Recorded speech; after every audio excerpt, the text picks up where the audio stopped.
Okay, so when I say Mother Teresa, what pops into your head? Probably that classic image, right? The saint of the gutters, the absolute pinnacle of selfless compassion. But what if that image, the one we all know, is just one part of a much, much more complicated story? That's what we're going to dig into today, the paradox behind the saint. And right off the bat, let's start with her own words. This is a quote that just stops you in your tracks. "I am not a social worker. I am not a humanitarian. My job is to spread the word of Christianity." Whoa. I mean, that right there is the paradox we're unpacking.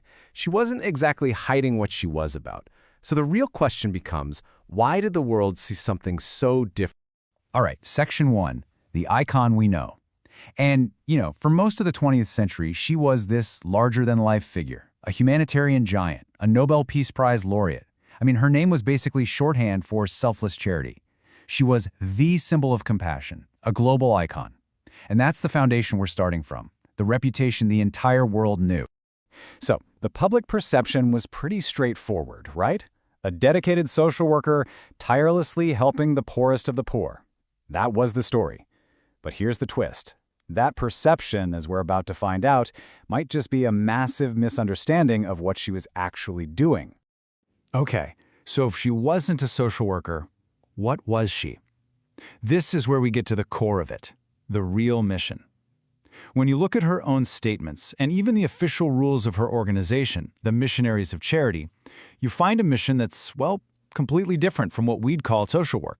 And this gets to the heart of her theology. She called it the call within a call.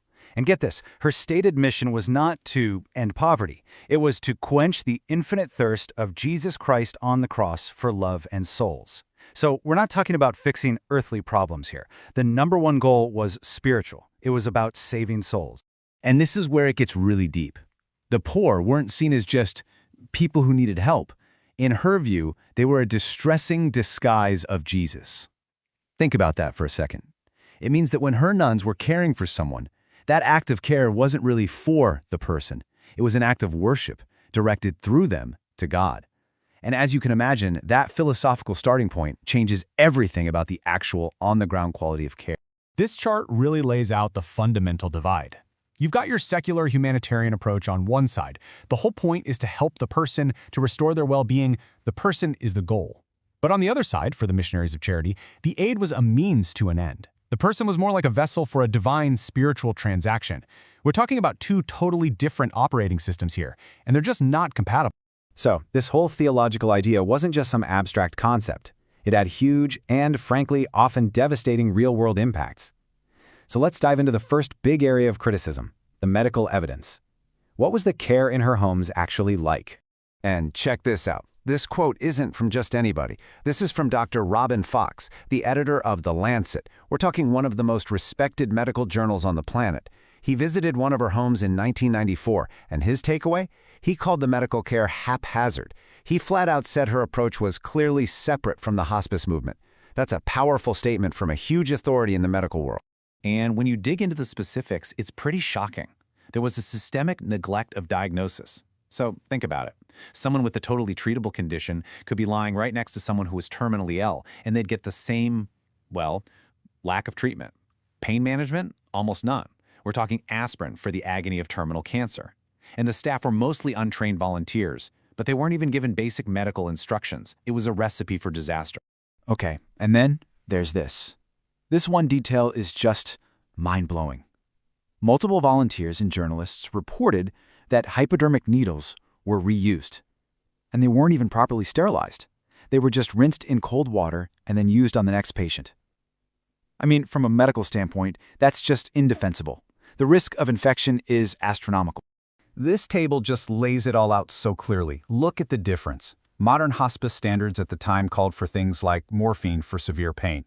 The Missionaries of Charity were using aspirin. Standard hygiene is single-use sterile needles. They were rinsing and reusing.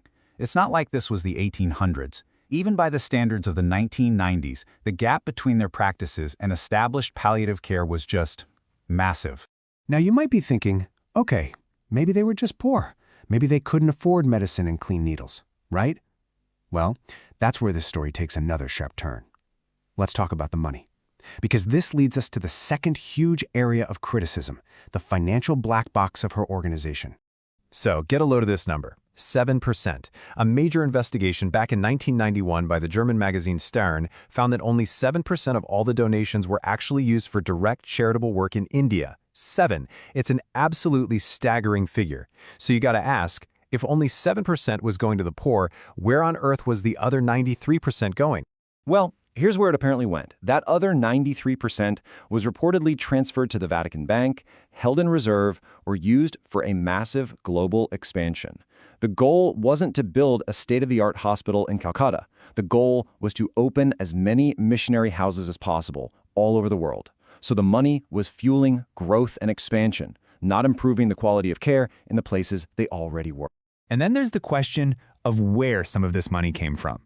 The sources point out some really questionable donors. For instance, she accepted over $1 million from Charles Keating, the guy at the center of a huge financial fraud scandal.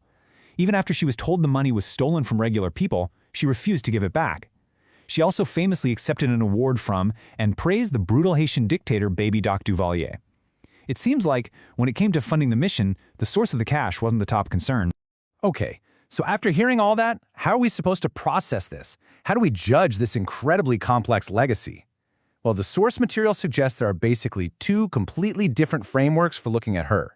And this is a really key insight from the analysis. The argument is that Mother Teresa wasn't a missionary in disguise. She was an overt missionary. She was pretty open about it. The problem wasn't that she was hiding anything. The problem was that a secular world just couldn't see it.